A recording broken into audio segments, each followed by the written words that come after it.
Hi ಎಲ್ಲರಿಗೂ ನಮಸ್ಕಾರ.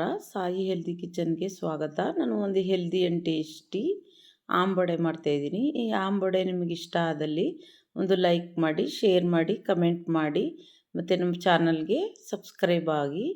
ತುಂಬ ಟೇಸ್ಟಿಯಾಗಿರುತ್ತೆ. ನೀವು ಒಂದು ಸರಿ ಮಾಡಿಕೊಂಡ್ರೆ ಸಾಕು, ಮತ್ತೆ ಮತ್ತೆ ಮಾಡ್ಕೊಳ್ತೀರಾ, ಅಷ್ಟು ಟೇಸ್ಟಿಯಾಗಿರುತ್ತೆ. ಒಂದು ಸರಿ ಟ್ರೈ ಮಾಡಿ ನೋಡಿ. 100 ಗ್ರಾಮಷ್ಟು ಅವಲಕ್ಕಿನ 2 ಸರಿ ತೊಳೆದು ಒಂದು 5 ನಿಮಿಷ ನೆನೆಸ್ಕೊಂಡಿದ್ದೀನಿ. ನೋಡಿ, ಈ ಥರ ತೊಳೆದುಬಿಟ್ಟು ಇಟ್ಟರೆ 5 ನಿಮಿಷ ನೀರೆಲ್ಲ ಸೋದಿಸ್ಬಿಟ್ಟು ಈ ಥರ ಉದುದ್ರಾಗಿರುತ್ತೆ. ಅದಕ್ಕೆ 1 ಬೌಲಷ್ಟು ಕಡಲೆ ಹಿಟ್ಟು ಮತ್ತು ಅರ್ಧ ಬೌಲಷ್ಟು ಅಕ್ಕಿ ಹಿಟ್ಟು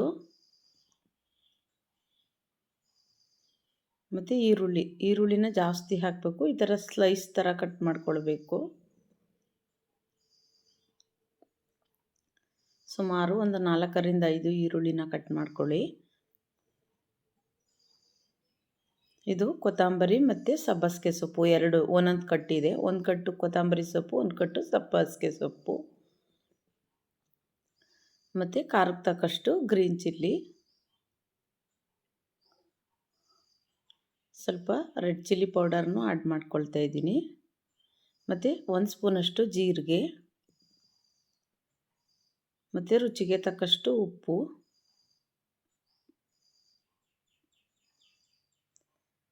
ಕೊಂಡು ಚೆನ್ನಾಗಿ ಮಿಕ್ಸ್ ಮಾಡ್ಕೊಳ್ಬೇಕು. ಇವಾಗ ನೀವು ನೀರಂತೂ ಆ್ಯಡ್ ಮಾಡಬಾರ್ದು ಇದಕ್ಕೆ.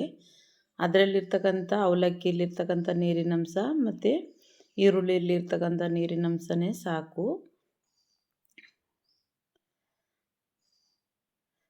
ನೀವೇನಾದರೂ ನೀರು ಆ್ಯಡ್ ಮಾಡ್ತು ಅಂದರೆ ಇದು ಎಣ್ಣೆನ ಎಳ್ಕೊಳ್ಳುತ್ತೆ. ಸೊ ಹಾಗಾಗಿ ನೀವು ನೀರು ಹಾಕಬಾರ್ದು ಇದಕ್ಕೆ. ನೋಡಿ, ಚೆನ್ನಾಗಿ ಮಿಕ್ಸ್ ಮಾಡ್ಕೊಳ್ಬೇಕು. ಈ ಥರ ಚೆನ್ನಾಗಿ ಸಾಫ್ಟ್ ಮಾಡ್ಕೊಳ್ಬೇಕು.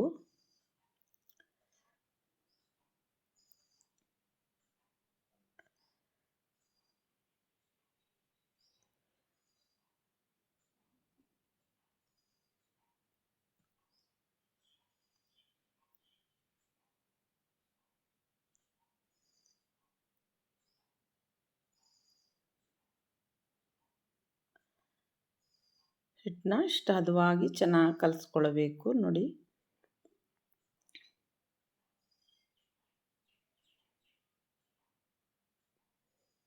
ಇವಾಗ ಇದನ್ನು ಒಂದು 2 ನಿಮಿಷ ರೆಸ್ಟ್ ಮಾಡೋಕ್ಕೆ ಬಿಡಬೇಕು.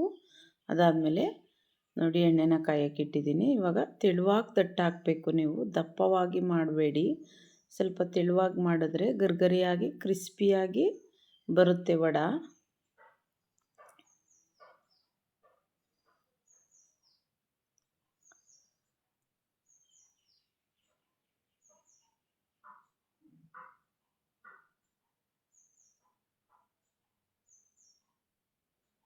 ಯಾವುದೇ ಹೊಡ್ಕೊಳ್ಳೋದಾಗಲಿ ಏನೂ ಆಗಲ್ಲ. ಚೆನ್ನಾಗಿ ಕ್ರಿಸ್ಪಿಯಾಗಿ ಬೇಯಿಸ್ಕೊಳ್ಬೇಕು ಅಷ್ಟೇ. ಚೆನ್ನಾಗಿ ಒಂದು ಮೀಡಿಯಮ್ ಫ್ಲೇಮಲ್ಲಿ ಸ್ಟವ್ನ ಕೊಟ್ಕೊಂಡು ಬೇಯಿಸಬೇಕು.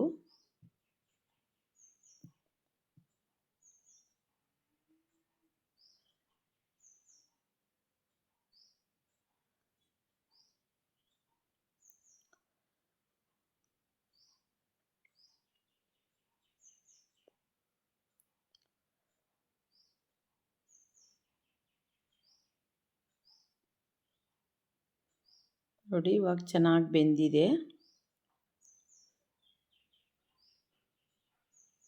ಎಣ್ಣೆನ ಸೋದಿಸ್ಕೊಂಡು ತಗೊಳ್ತಾ ಇದ್ದೀನಿ.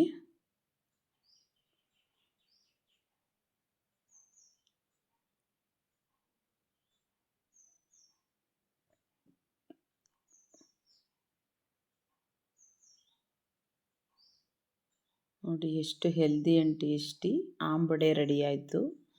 ಈ ಆಂಬೊಡೆ ಇಷ್ಟ ಆದಲ್ಲಿ ಲೈಕ್ ಮಾಡಿ, ಶೇರ್ ಮಾಡಿ, ಕಮೆಂಟ್ ಮಾಡಿ, ನಮ್ಮ ಚಾನಲ್ಗೆ ಸಬ್ಸ್ಕ್ರೈಬ್ ಆಗಿ. ಮತ್ತೊಂದು ಹೆಲ್ದಿಯಾದ ರೆಸಿಪಿಯೊಂದಿಗೆ ಬರ್ತೀನಿ. ಎಲ್ಲರಿಗೂ ಧನ್ಯವಾದಗಳು.